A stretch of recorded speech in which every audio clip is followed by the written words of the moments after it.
Okay, since people seem to like the fact that I now have a model railroad, I did a little bit. I decided I'll come up here, and I am partly through switching. Let's see. This flat car, there's the flat car that you gave me, Sparky. That's sitting there. That's got to go over here behind those boxes. Here's my Athearn boxcar. I'll get that out eventually. And one of my first new purchases, that Atlas boxcar. I had the alligator clips way down there. And then I remembered that I already tested this and saw and knew that I can put the alligator clips here. So all the power for this layout is right there, and it goes up the tracks, and because those are unifrog switches, it's probably because they're unifrog, there's the wires across. So the wiring in the switches it's wired from that track to the other track, and then this track it's the same. So the power is all the way through all those tracks. So I have no problem with those there moving that train. So that gives me an extra car length, and I can set up my programming track, which is in my bedroom, prop it up on stuff, connect another 3 foot of track. I can put a switch out there, and I can have another spur. Or I have 2 more switches, so I can cut those up, cut the details off of those, and I can have a switch there, and then coming down, and then leading to 2 more spurs, and have 2 more spurs here, and have a 6 foot lead for that. So I can do a lot more switching and stuff like that. That is going to greatly improve the temporary operations. And of course, all that will change when the layout gets cut up into what it's supposed to be. Now, this is already planned out. This is just temporary trackage. I already know what I'm going to do. So, yeah.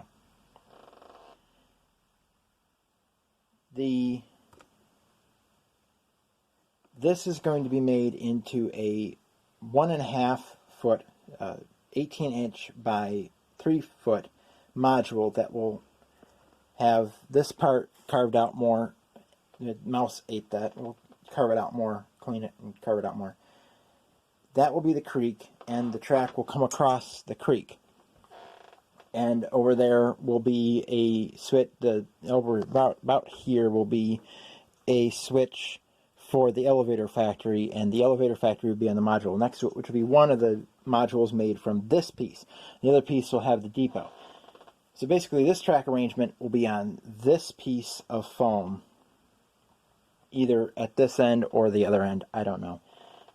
The corners got a little damage bringing up the stairs, and transport, this corner is a little damaged, so instead of cutting off one, it'll probably get cut off on that side and this side. And that foam will eventually be used to make hills and such on the big layout. There's no hills in the valley of in the Warsaw Valley. The hills are on either side of the valley. So let's see what we can do here. Right now I've already discovered some problems with some cars, and I've also been labeling boxes. There's Seaboard Airline 13701, which is right there. This, it had a label on it, so I just wrote it on there. And the WAG, that's right there. That's been getting pulled from the depot. The ATSF, which it's down there. That's one of the twins. So I did sticky notes, and eventually, when these are put in the cupboards, these sticky notes will be moved to the end where I can see what they are just by looking at them. But right now, it doesn't matter. So let's start up the locomotive after I check to see how much storage space is on my phone. Okay, we're back. It's a good thing I checked, because the video that I just uploaded today, the rail fanning video of the Rochester and Southern, that was still on my phone. I had still was in the UCut folder. I had to move it over to my SD card YouTube folder. So let's start up our Dash 8. Now, once I do the little bit of expansion for this temporary layout, it's kind of pointless to expand it when it's not going to last that long. But I don't know how finances are going to work out, so I don't know. Okay, now we have to get that Union Pacific flat car and put it where the ramp would be.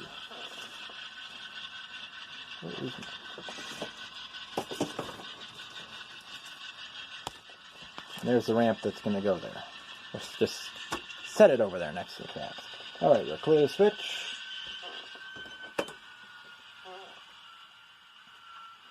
Reverse. I'll do speed step 4 until we get closer. Then we'll go down to 2 for coupling. So far, I have had very little problems with couplers.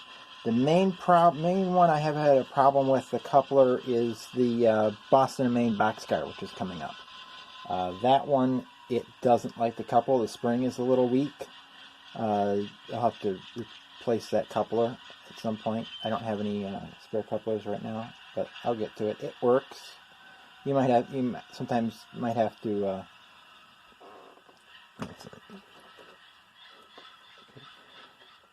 Excuse me while I'm in the way for a minute here, but I'm waiting for that to. Okay, are you going to pull? There you go. Okay, we have Union Pacific derailed. And there we go. Alright, now we'll pull forward. At speed step 9, just swiped it up.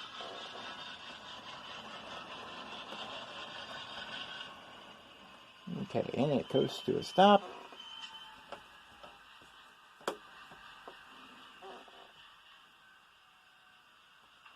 Reverse.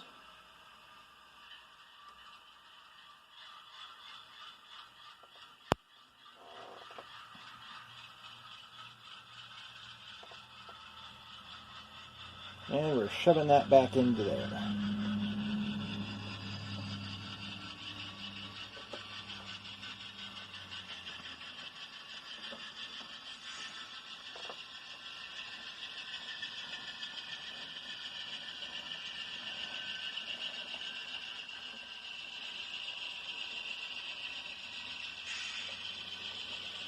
I'm thinking about getting some unifrogs, some number 5 unifrogs, and seeing if I like them for this layout better.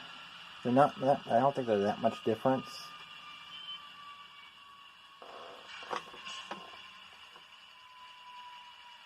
There's a compressor, nice. Once in a while you'll hear the compressor whoop. With metal wheels, that car rolls a lot. It's weird. Some of the metal wheel cars roll more than the plastic wheels, and some of them don't. This DRGW 2-bay hopper, that hardly rolls at all. But the plastic wheeled Intermountain, that rolls.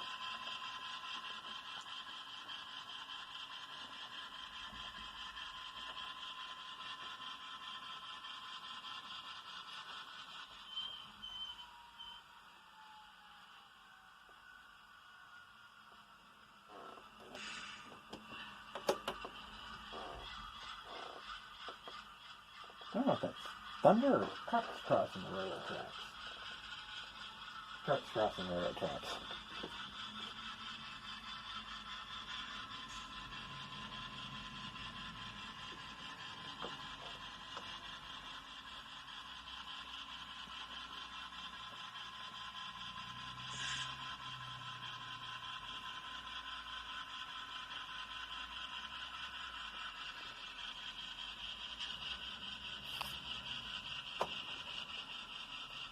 Yeah.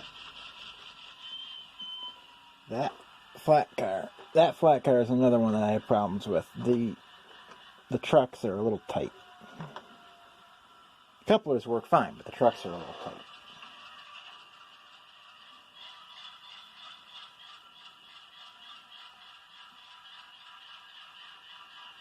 Now we're going to put the C-board back,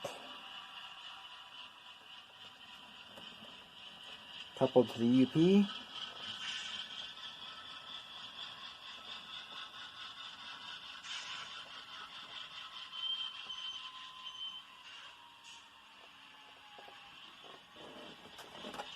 And that did not throw.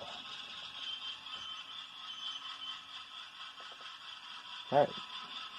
Usually it will throw, but it was pushed on it and wouldn't move before the train came.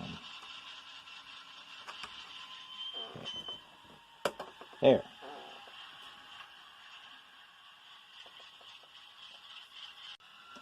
Okay, now we've got our C-board coupled to the UP. Now I'm going to back up the CB&Q, WAG, and boxcars in the B&O coal hopper, which are being pulled. Couple that up to the KCS flat car. And then we'll be uncoupling it from the Union Pacific covered hopper, and we'll be taking those cars, because all four of those cars have to be pulled. The UP car eventually has to go over, connected to the DRTW car, but let's get that done. Okay, now let's see if the car cleared the switch. Yes, it did, just barely, but it's clear. That locomotive is right against the nail at the end of the track.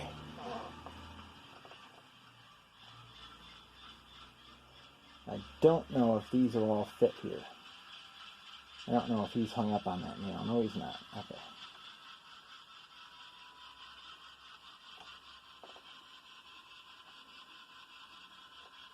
And that KCS car is derailed. Look at that, split the switch. Whee! Okay, got that back on the rails.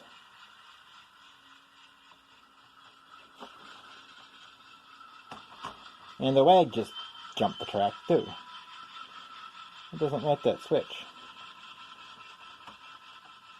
I'll get it closer to me. Okay, the B&O hopper would not fit on that track. So we're going to pull forward and we're going to get the B&O hopper over there, and the Santa Fe boxcar, well, we're going to get the Santa Fe boxcar, bring it down, put it on that track, then we'll get the B&O hopper, we'll shove those down and do all that.